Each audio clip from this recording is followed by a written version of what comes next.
जय श्री कृष्ण। अर्जुन की श्री कृष्ण भक्ति। आइए आज के वीडियो में देखते हैं अर्जुन श्री कृष्ण के इतने प्रिय क्यों थे। ये कथा एक बार अवश्य पढ़िए। अर्जुन भगवान श्री कृष्ण के निसीम भक्त थे।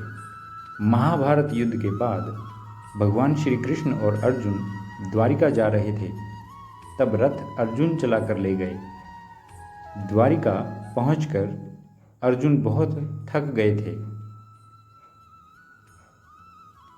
इसीलिए विश्राम करने अतिथि भवन में चले गए।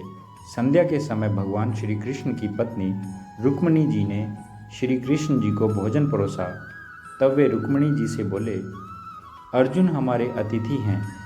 जब तक वह भोजन नहीं करते तब तक मैं अर्जुन के बिना भोजन कैसे कर सकता हूँ।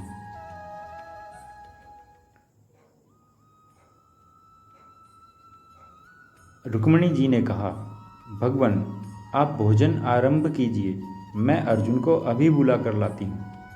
रुक्मिणी जी जब अतिथि कक्ष में पहुंची तो वहां अर्जुन गहरी नींद में सो रहे थे। रुक्मिणी जी ने देखा कि अर्जुन गहरी नींद में सो रहे थे। तब भी वहां श्री कृष्ण के नाम की ध्वनि गूंज रही थी। रुक्मिणी जी को बहुत आश्चर्य हुआ। तब उन्होंने देखा कि सोए हुए अर्जुन के रोम रोम से श्री कृष्ण नाम की ध्वनि निकल रही है। यह देखकर रुक्मिणी जी अर्जुन को जगाना भूलकर आनंद में डूब गई और धीमे धीमे ताली बजाने लगी। उसी समय प्रभु दर्शन के लिए नारद जी द्वारका पहुँचे।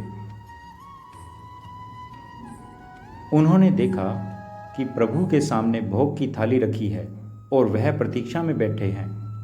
नारद जी ने श्री कृष्ण से कहा, भगवान भोग ठंडा हो रहा है, इसे ग्रहण क्यों नहीं करते। श्री कृष्ण जी बोले, नारद जी बिना अतिथि को भोजन कराए कैसे ग्रहण करूं। फिर नारद जी ने सोचा कि प्रभु को अतिथि की प्रतीक्षा में विलंब हो रहा है, इसीलिए बोले, प्रभु मैं स्वयं बुला लाता हूं आपके अतिथि को। नारद जी अतिथि भवन की ओर चल पड़े। वहां पहुंचकर देखा तो अर्जुन सो रहे हैं। उनके रोम रोम से श्री कृष्ण नाम की ध्वनि सुनकर देवी रुक्मिणी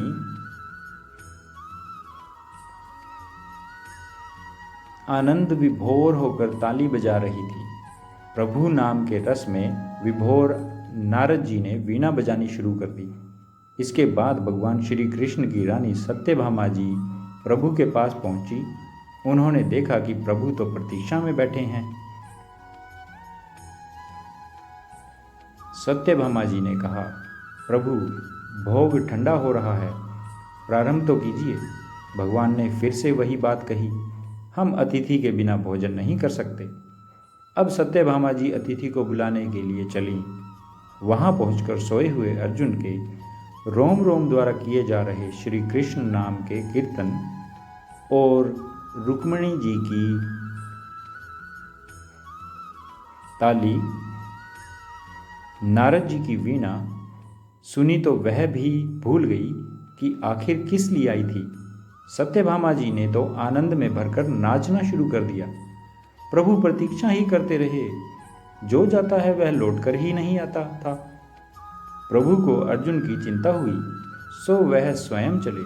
प्रभु अतिथि भवन में पहुंचे तो देखा कि स्वरलहरी चल रही है। अर्जुन निद्रावस्था में कीर्तन कर रहे हैं। रुक्मिणी जी जागृत अवस्था में उनका साथ दे रही हैं। नारद जी ने संगीत छेड़ा है तो सत्यभामा नृत्य कर रही हैं। यह देखकर भगवान की आंखें भर आई। वे अर्जुन के चरणों के पास बैठ गए। प्रभु के आंखों से प्रेम भरी कुछ बूंदें अर्जुन के चरणों पर पड़ी तो अर्जुन छटपटाकर उठ बैठे। घबराए अर्जुन ने पूछा, प्रभु यह क्या हो रहा है। भगवान बोले, अर्जुन तुमने मुझे रोम रोम में बसा रखा है, इसीलिए तो तुम मुझे सबसे अधिक प्रिय हो। गोविंद ने अर्जुन को गले लगाया। अर्जुन की आंखों से अश्रु की धारा फूट रही थी।